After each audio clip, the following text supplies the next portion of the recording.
Welcome back to Jack Sports Television. I'm one of your hosts, Brian Lyle. It's my good buddy, Pat Donovan. And listen, boy, oh boy, do we got some topics for you guys tonight. It's time. Now, obviously, we're hours away from the big decision, and we're talking about the last domino to fall in NBA free agency. That's LeBron James, a.k.a. the King, a.k.a. the Akron Hammer.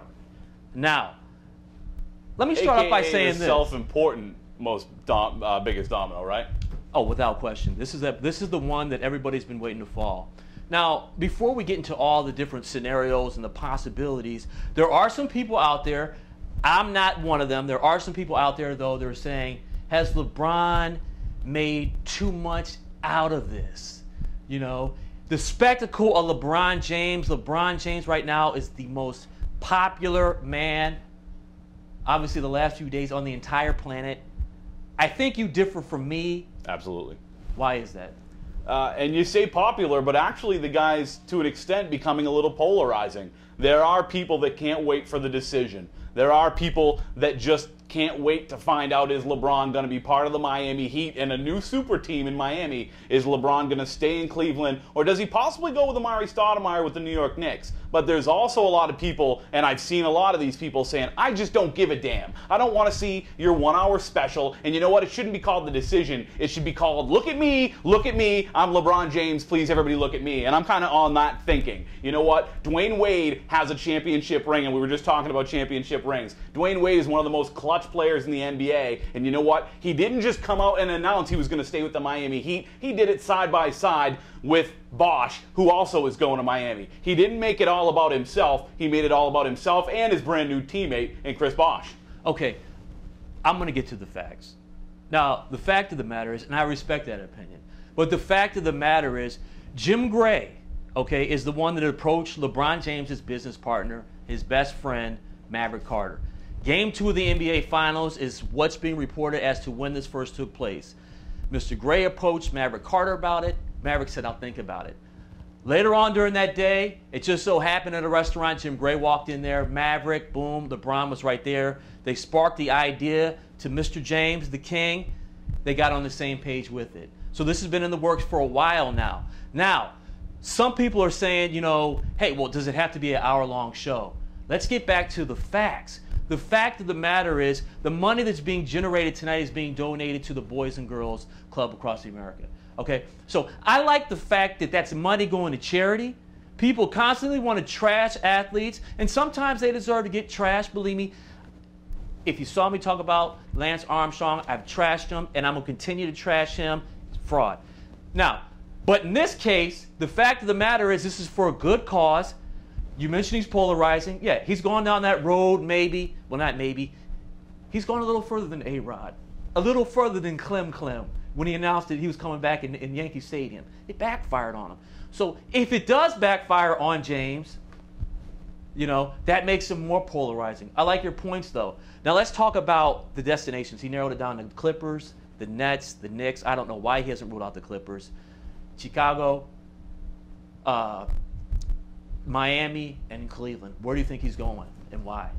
Well, we'll get to where he's going to go later. I think we're going to put a beer on that. We might have to go with a little wager. But I'll tell you what, in my opinion, the reason why you said, why doesn't he rule out the Clippers? Listen, we all know he's ruled out the Clippers in his heart. He's not going to come out. And I don't want to compare LeBron to a guy like A-Rod, who I've said on record, on radio, I've said in print, on record, I don't like Alex Rodriguez. I think Alex Rodriguez is more of a self-important and probably even a bad person. So I won't compare LeBron to Alex Rodriguez. I'll just say that I think his head's too big. I think he's done some things that shows his ego is not where it should be. When you look at, again, we talked about him walking off the court a couple years ago after a playoff loss. We talked about him having the Nike executives steal the tape from people in the building after he got dunked on by a college kid. You're going back to that again. What's wrong with your ego if you got to do things like this? Why do you have to have a 1 hour special? You know what? He could have very easily sat down with Jim Gray for 5 minutes and had any number of companies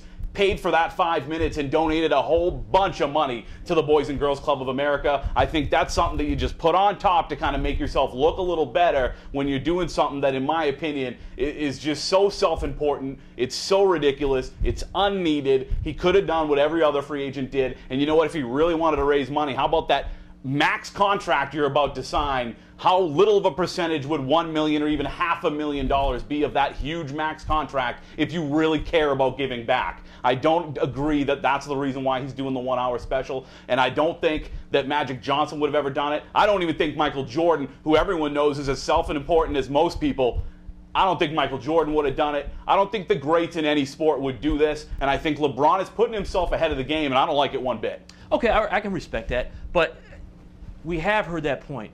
Michael Jordan just faxed in a letter that he was coming back. Matter of fact, I heard Reggie Miller today talking about that. Times are different. This is 2010. Okay? A lot of people were upset about Tiger Woods.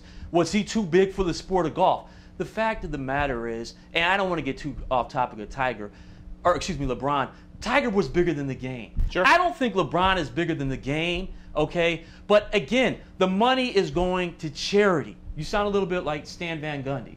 Van Gundy never complained. He never complained when Dwight Howard did that 20-minute thing about interviewing himself during the conference playoffs, and he didn't do anything, okay? Now, LeBron, he is going down a road that now he really has to produce, okay? People tend to forget that just because he hasn't won yet, he's only 25. I don't even think no matter where he goes next year that automatically means guaranteed championship, because now the hurdles are even greater as far as getting over. Okay, when you look at the landscape of the league, and we got conversations about that to come. But yeah, it's 2010. I don't have a problem with it. You know, I can understand how you're saying it's polarizing, and some people can have a problem with it. He chose to walk that road, and now he has to produce. Whether he stabs Cleveland in the back, the fans, and quite frankly, who cares about the city of Cleveland? If he leaves, he doesn't owe you anything. I care about you, Cleveland. Okay, but the fact of the matter is, listen, a lot of people had to leave Cleveland to win. Manny Ramirez had to leave Cleveland to win the World Series. Jim Thome had to bounce. Bernie Kosar had to bounce and end up with the Cowboys. A lot of people had to leave. Art Modell left. Certainly, that was the worst, just leaving at the crack of dawn and whatever it was and bailing out, but he won a championship. If LeBron thinks that, listen, fact of the matter is, they didn't do enough to put the stuff around me and I need to leave, I don't have a problem with that. And I hear the argument a lot that they didn't do enough to put the pieces around LeBron James, but somehow they did enough to put the pieces around LeBron James for him to have the best record in all of the Eastern Conference of the NBA this season, and he just couldn't get it done, as well as his supporting cast. They could not get it done when the playoffs came. They had the best record in basketball. They had the #1 seed, and they didn't follow through. So I don't think you can say they haven't put the pieces in place. Are they the most talented team around LeBron? Absolutely not. And let's be honest, if he goes to New York, if he goes to Chicago, if he goes anywhere other than the Miami Heat, the fact of the matter is, LeBron James is not the favorite in 2011. It's still the defending champion Los Angeles Lakers, who just picked up Steve Blake, who are on the verge of picking up Raja Bell, and they're going to be better than they were this year. So unless he goes to Miami, the Lakers are still the team to beat. But we said we'd do it. The show's, well, this part of the show is almost over. We said we'd have a little bit of a wager. Where are you going? Where's LeBron going to end up here in just a few hours? Well, I'm going to tease the viewers out there. I have to break it down strategically, okay? And until I break it down strategically, that means you guys just got to stay tuned, wait till we take a commercial break. And you were going to say something about Vegas Showgirls? Get over there. It's free with any ticket stub. Vegas Showgirls. Hurry the hell up.